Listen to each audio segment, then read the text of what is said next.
bukser, de er gået i to. De sidste 40 år har de nu været i brug. Der var pressefolder i, men det er der ikke nu. Men da jeg fik dem, var de nye og pæne. Der var jakke til, og den klædte mig så godt. Når jeg selv skal sige, det var jeg faktisk temmelig flot. Nu er farven gået af, den er nærmest gråt i gråt. Men da jeg fik den, var den nye og pæn. De gamle bukser, de gamle bukser, de gamle bukser, de var rare at have på. Men nu er de alt for små. De gamle bukser, de gamle bukser, de vil aldrig gå i glem. Og hvor jeg savner dem.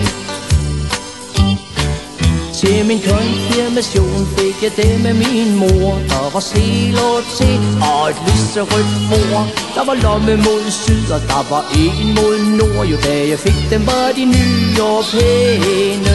Men i dag kan I tro, at de ser anderledes ud. Jeg har gået med dem på i både regn og i slud i over 40 år, så nu ligner de en klud. Men da jeg fik dem, var de nye og pæne. De gamle bukser, de gamle bukser, de gamle bukser, de var rare at have på. Men nu er de alt for små, ja de er så de gamle bukser, de gamle bukser, de vil aldrig gå i glem. Og hvor jeg savner dem.